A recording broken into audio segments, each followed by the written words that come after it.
So a lot of reasons why you would want to link a sales order and a purchase order together. I'd say that the most common reason is if you're going to be shipping directly from a supplier to a customer. So we're going to start with that as the premise. And let's start by entering a sales order first. Now, you don't have to do it this way. It is easier if you do it this way. You can skip some steps if you do it this way, but if it's just not that situation where in fact you're buying the product first and then selling it, obviously you would enter the purchase order first in that case. So we'll go through that process too, but let's assume that we want to create the sales order first. So we have a sale. So we'll click on that plus button next to the sales order menu, and you have various options here to copy, like you can copy from a quote, or you can copy from a previous order, or you can copy from a purchase order. So this would be, if you had done the purchase order first, you would do that. Let's say we're starting fresh, brand new customer, pick a customer, say they're three brothers, and we're going to choose which products we're selling them. So in the products area here, I'm just going to choose, let's say acetone, select that. By the way, this little icon appears here, not to get off track, but if you had like inventory in stock or inventory already available, it's telling you that. So maybe that would be a situation where you say, oh, maybe I don't need to go buy more. I can just ship them some from stock. But in this situation, we're gonna be shipping direct from the supplier. So let's say that we're gonna be selling 20 metric tons, and it's giving me the last price that we sold that product to that customer. Let's say we want to stick with that. And now we're going to create a purchase order. So a few different options here in terms of how the purchase orders get created. So if you have a default supplier defined at the product level, in other words, you're always buying that product from the same supplier, then there's a simple option here, which is check this box, which says auto generate PO. The system's going to look at, well, actually it looks at, because if you have multiple products on the order, it'll look at who your default vendor is for each of those products and create one or many purchase orders, and those purchase orders will be linked with this sales order. Alternatively, if you don't have a default vendor defined, or you have many vendors that you may be buying these products from, and you want to choose a vendor for each product, then you use this link, auto generate PO with options. So I'm going to do this because it's really more complicated of the choices here. So it initially fills with my default, but let's say I'm going to pick a different one. So I'll pull up my list of vendors here. Let's say I choose this company, Bam Rice, and then it's going to pull up with my default purchase pricing, but let's say they're charging us slightly more in this case. So it's $475 per metric ton. And then if you had multiple products on this, there's the grid, there'll be one row per product. And then you just click view summary, and it's going to show me in this case, okay, it's going to be creating one purchase order for this vendor with this one product on it. And actually, if I drill down further, it shows me also there's one shipment here too. And I'll click generate. And now that purchase order has been created, and it's now linked with this sales order. One thing is, if you use that auto generate PO with options, you just have to click off that tab and back on, and then it will show you the PO number, and it will link into the PO right from here. So now from that point forward, there is a link between those two things. So if there's a quantity change on either side, the quantity change gets reflected on the other side too. And in the line details here, you'll notice if you click down into the line, for this, each individual shipment, it will show that there's a pre-allocation here with the associated purchase order. So there's a link between those two things. Now, if you had not, let me just go back to the sales order header for a moment here.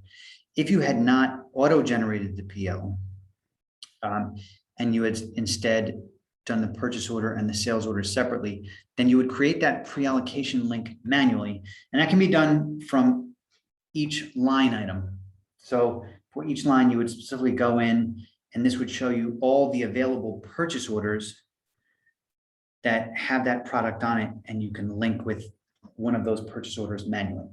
This would also be a way in which you could change around pre-allocations if you wanted to. So in other words, let's say we have a sales order and we created a purchase order. Automatically against that, it created the pre-allocation, but we said, you know what? this customer needs it sooner. So we have a purchase order that's going to be shipping sooner than the one that we auto-generated. You can mix and match. So you're switching to a different PO, one that's shipping out sooner than the one that you had originally done. So you have that option too. So that's the idea of the pre-allocation. Now, what the system will do is when you go to allocate this order, it will, I'm just going to say that this is issued, meaning in other words, that the customer confirmed the order. When we go to actually allocate that order to ship it out, it brings us into this allocation screen. Now it assumes, it's telling us, wait a second, you've already pre-allocated to this purchase order. Now that purchase order hasn't even shipped out yet. So it's kind of telling me, okay, are you sure that you want to allocate and ship goods out from here? I have the option to do so if I want to. It's telling me, in fact, in this case, I have inventory, enough inventory to fill this order in these two different warehouses. So if I wanted to, I could just ship out from stock instead, because we want to ship it out right away. And even more so than that, if I click into the specific inventory details, then it shows me these are all the available lots in stock. So in the case of if you're shipping direct to a customer, this screen is typically skipped entirely. You don't deal with the screen at all. It's only really if you're shipping from stock that you would enter this allocation screen at all. So what's really going to happen is, let me go back into the sales order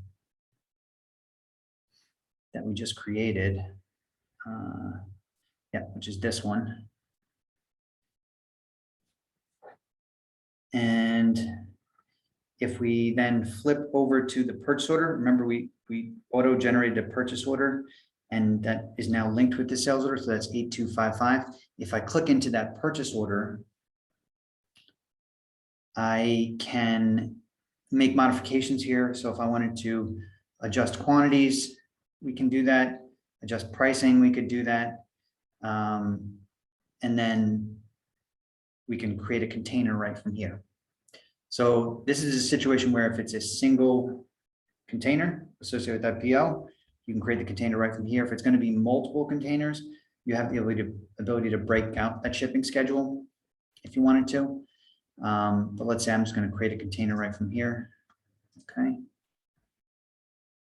And now there's a link into that container that got automatically created, so I can go modify the container details from there.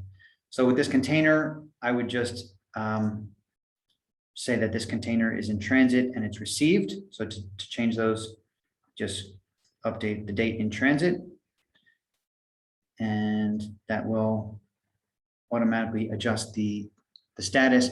And then we can just put a date that it's received. We'll just say the same day in this case. And let's say that this is direct shipping. Right, so that's now in this case, because it's a automatic, I mean, it's pre-allocated already. We know it's a direct ship. This is going, so that does that step of allocation that we were talking about earlier. Instead of shipping from stock, it's sort of saying, well, we know which PO and which sales orders are linked together. So it does the allocation and it creates this delivery for us. So I have a link into the delivery here. And if we want, we can just send the invoice right out from here. So I'll just enter date shipped. This is going to be also the invoice date by default. So it created this invoice for us. And then now we can send that out to the customer from the invoice screen.